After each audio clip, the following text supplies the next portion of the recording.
بسم اللہ الرحمن الرحیم ایاک نعبد و ایاک نستعین۔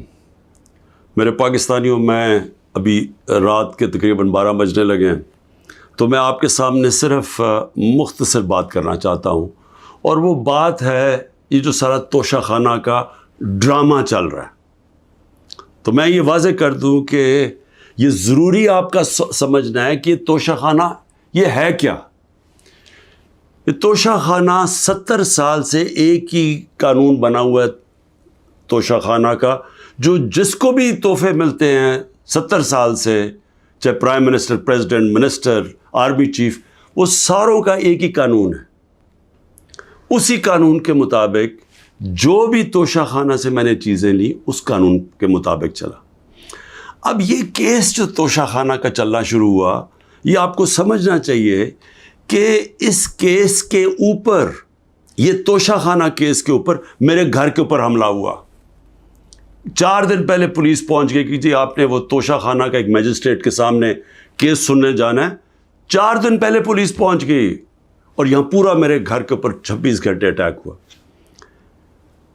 مجھے جب 9 مئی کو غیر آئینی اور قانونی طور پہ اغوا کیا گیا اسلام آباد ہائی کورٹ سے، تو مجھے جب جیل میں لے گئے پولیس لائنز میں، وہاں مجھے ایک دم پتہ چلتا ہے کہ ایک جج صاحب، جج ہمایوں دلاور وہاں بیٹھے ہوئے ہیں، اور وہ آپ کے اوپر توشہ خانہ کے کیس کے اوپر کوئی کارروائی کرنا چاہتے ہیں۔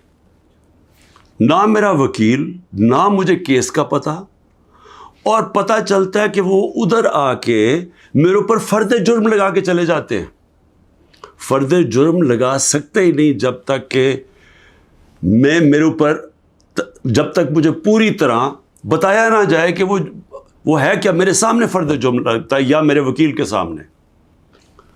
جب ہمیں یہ پتہ چلا، اس سے اگلے دن ہم نے ریکیوزل کا کہا۔ ہم نے کہا جی ہمیں ان جج صاحب سے جس طرح انہوں نے کارروائی کی ہے، ہمیں کوئی انصاف کی توقع نہیں ہے۔ یہ 11 مئی کو ہم نے کیا۔ اس کے بعد بہرحال ایک پورا سلسلہ چلتا رہا، جس میں یہ واضح ہوتا گیا کہ ایک پلان بنا ہوا ہے کہ توشہ خانہ میں عمران خان کو ڈسکوالیفائی کرنا ہے۔ مجھے ایک سوال دیے گئے، 35 سوال دیے گئے، کویسچن جج صاحب نے کہ جی ان کے جواب دو۔ محرم کی چھٹیاں بھی تھی، خیر ہم نے بڑا زور لگا کے اس کا جواب تیار کیا۔ میں نے کوئی 1 گھنٹہ عدالت میں کھڑے ہو کے کل سارے سوالوں کا جواب دیا۔ انہوں نے 2 کوئی گواہ رکھے ہوئے تھے، سرکاری گواہ۔ کوئی بھی ایسی چیز نہیں تھی جو میں نے 35 سوالوں میں جواب نہیں دیے، ایک چیز کا جواب دیا۔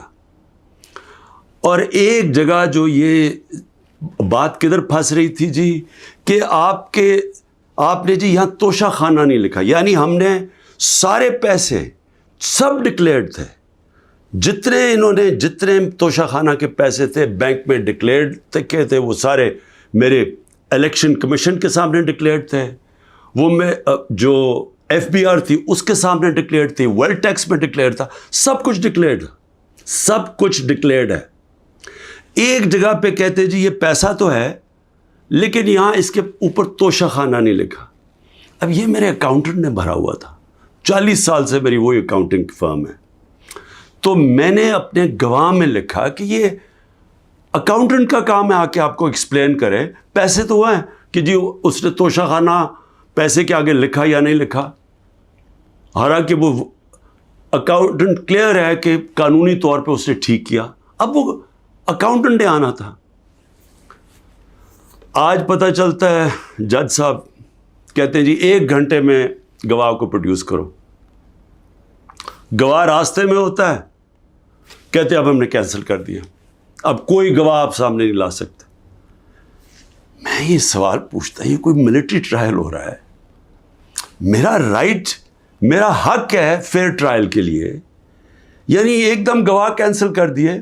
میں نے کوئی 5-6 گواہ لے کے آنے تھے تاکہ وہ ایکسپلین کرے، جو 35 کویسچنز انہوں نے بھیجے ان کے جواب میں مجھے موقع تو ملے کہ اگر کوئی پوچھے، میرے وکیل ان کو سمجھانے کے لیے گواہ تو اس لیے ہوتے ہیں، گواہی سارے کینسل کر دیے، اور آج اب ایسے لگ رہا ہے کہ کل فرد جرم قائم کر دیں گے. یعنی مجھے سمجھ نہیں آ رہی کہ یہ جلدی اتنی کیا ہے. کیا کل 2 دن، آج گواہ آ جائے، کل گواہ آ جائے، اس کے بعد پھر آپ نے جج صاحب فیصلہ کرنا ہے وہ آپ نے کرنا ہے. لیکن مجھے تو موقع ملے کہ ہر دنیا میں ایک موقع ملتا ہے انسان کو فیئر ٹرائل کا، وہ مجھے موقع دینا چاہیے. اور ابھی سپریم کورٹ میں یہ بھی کہہ دوں کہ ہم نے ریکیوزل کا بھی ان جج صاحب کا کہا ہوا ہے کہ ہمیں ان کے اوپر اعتماد نہیں ہے. وہ پڑا ہوا ہے اسلام آباد ہائی کورٹ میں. وہ اسلام آباد ہائی کورٹ بدقسمتی سے فیصلہ نہیں کر رہے چیف جسٹس صاحب. میں یہ بھی کہہ دوں کہ صرف اتنی زیادہ پتہ نہیں میں کتنے کیسز میں ہوں، صرف 2 ججز کے اوپر میں نے ریکوزل کا کہا ہوا ہے. ایک اسلام آباد ہائی کورٹ کے چیف جسٹس اور دوسرے یہ جسٹس دلاور. یہ میرا رائٹ ہے کہ اگر میں سمجھ رہا ہوں مجھے انصاف نہیں مل رہا تو میرا یہ حق ہے کہ میں ان کو ریکیوز کرواؤں، ان کو کہوں کہ کسی اور کو بھیج دے. اب وہاں بھی فیصلہ نہیں ہو رہا اسلام آباد ہائی کورٹ میں.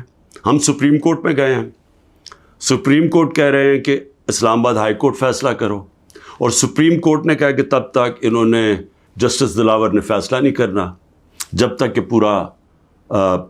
تک کہ یہ اس کے اوپر فیصلہ نہیں ہوتا ٹرانسفر پہ. لیکن مجھے لگ رہا ہے کہ کل انہوں نے فیصلہ کر دینا ہے، اس لیے میں رات کو لیٹ آپ کے سامنے آ رہا ہوں.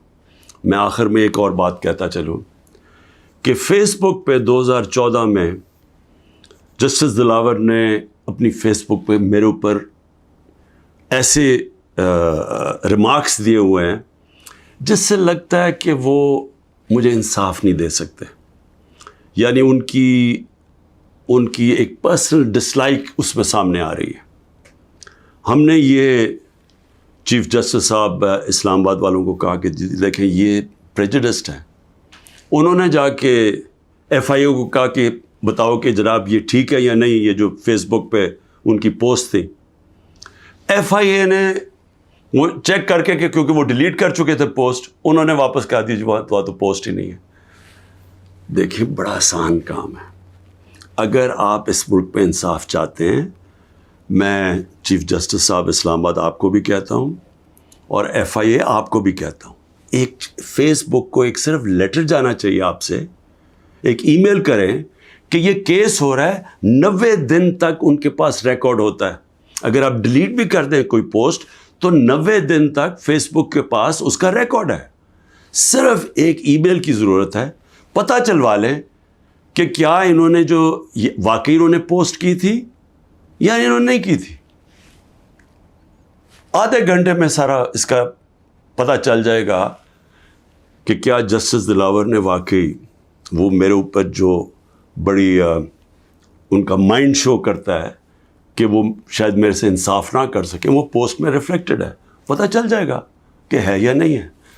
تو ہم صرف میں یہاں بیٹھا ہوا ہوں، 200 کیسز ہونے لگے ہیں، ایک فیس کرنے کے لیے تیار ہوں، فیس کر رہا ہوں. پچھلے 2 مہینے میں 350 عدالت میں کیسز کے اندر میری پیشی ہو چکی ہے. 350، یہ بھی ریکارڈ ہے. میں آگے بھی تیار بیٹھا ہوں، لیکن صرف یہ چاہتا ہوں کہ انصاف ملے. اور انصاف ملنا کوئی مشکل کام نہیں ہے. اگر صرف مجھے یہ موقع دیا جائے کہ اگر میں یہ سمجھتا ہوں کہ کوئی جج میرے سے انصاف نہیں کر رہا تو یہ میرا حق ہے کہنا کہ جی ٹرانسفر کر دیں کیس کسی اور جج کو. تو میں ابھی بھی امید رکھتا ہوں کہ کل فیصلہ کرنے سے پہلے اسلام آباد ہائی کورٹ اور سپریم کورٹ میری بات سنیں گے تاکہ مجھے فیئر ٹرائل مل سکے. شکریہ.